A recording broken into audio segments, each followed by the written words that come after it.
Akan memaparkan laporan baca saya kelompok 3. Yang pertama, yang berjudul kajian pemikiran Islam dalam falsafah Jawa. Yang pertama, pendahuluan. Adanya pemikiran Islam dalam falsafah Jawa tidak dapat dilepaskan dari sejarah pertengahan abad ke-7 Masehi, yaitu pada saat Ratu Simba berkuasa di kerajaan Kalingga. Sebagaimana diberitakan sumber-sumber Cina dari dinasti Tang. Di antara beberapa teori masuknya Islam di Nusantara, utamanya di Jawa, terdapat teori yang menyebutkan bahwa Islam dapat diterima secara baik di Nusantara yang berasal dari Islam Campa. Islam Campa yaitu keberadaan Wali Songo sebagai penyair Islam yang ajarannya diterima di Nusantara. Yang kedua, pembahasan. Pembahasan yang pertama ialah Islamisasi melalui pendekatan tasawuf dan budaya. Wali Songo dalam berdakwah di Nusantara khususnya di Jawa menggunakan cara-cara damai yang menunjukkan pada usaha-usaha penyampaian dakwah Islam melalui prinsip mau'izah al-hasanah waza lilhum bi'al latihiyasan, yaitu sebuah metode penyampaian pengajaran Islam melalui cara dan tutur bahasa yang baik. Nilai-nilai keislaman yang dikembangkan oleh Wali Songo tersebut ditegakkan di atas asas keseimbangan ataupun keselarasan. Kelembutan dan toleransi ajaran sufisme yang dibawa oleh Wali Songo tersebut dapat dilihat pada nilai-nilai keislaman yang diambil dari bahasa Arab, kemudian merasuk ke dalam nilai-nilai masyarakat yang jejaknya masih terlihat dalam nilai-nilai moral yang dianut masyarakat Jawa sampai saat ini.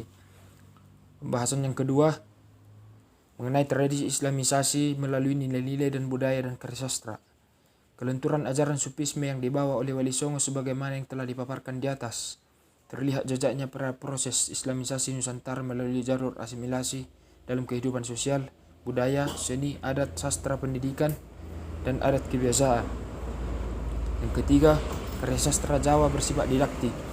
Berdasarkan latar belakang ilmu yang dimiliki oleh penulis karya sastra, yaitu seorang ulama Wali Songo, Raja Jawa dan pujangga Keraton Jawa tersebut, maka karya sastra Jawa dianggap sebagai karya sastra bermutu tinggi, sebab di dalamnya tidak hanya berisi mengenai cerita hiburan semata atau biasa disebut dengan dongeng, cerita fiktif, dan cerita yang bersifat menghibur, melainkan karya sastra Jawa bersifat didaktis atau mendidik. Selanjutnya, keterkaitan karya sastra Jawa dengan falsafah Jawa.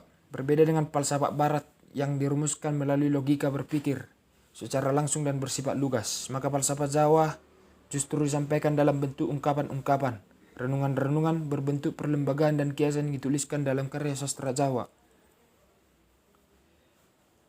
Lalu, prinsip mudi kesempurnaan dalam falsafah Jawa. Menurut Cipto Prawiro dalam buku yang berjudul Filsafat Jawa, falsafah Jawa berarti cinta kesempurnaan atau the love of perfection, atau berusaha mencari kesempurnaan yang disebut dalam bahasa Jawa ngudikes Jawa kesempurnaan. Maka jika dirumuskan menggunakan bahasa Jawa, akan terlihat perbedaan antara falsafah Barat dengan falsafah Jawa. Lalu, keterkaitan konsep Trihita Wacana dalam falsafah Jawa dengan ajaran insan kamil. Trihita Wacana bermakna hubungan yang harmonis antara manusia dengan Tuhan, hubungan harmonis antara manusia dengan manusia lainnya, dan hubungan harmonis antara manusia dengan alam semesta dan lingkungannya. Lalu, hakikat pemikiran dalam falsafah Jawa.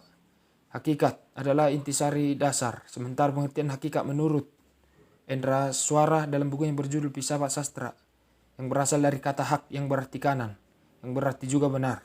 Secara keseluruhan, hakikat bermakna sebagai kebenaran tentang suatu hal. Lalu, konsep Tankena Ginaya Gapa. Orang Jawa menggambarkan keberadaan Tuhan dengan konsep Tankena Ginaya Gapa juga bermakna manusia Jawa bahwa Tuhan itu ada.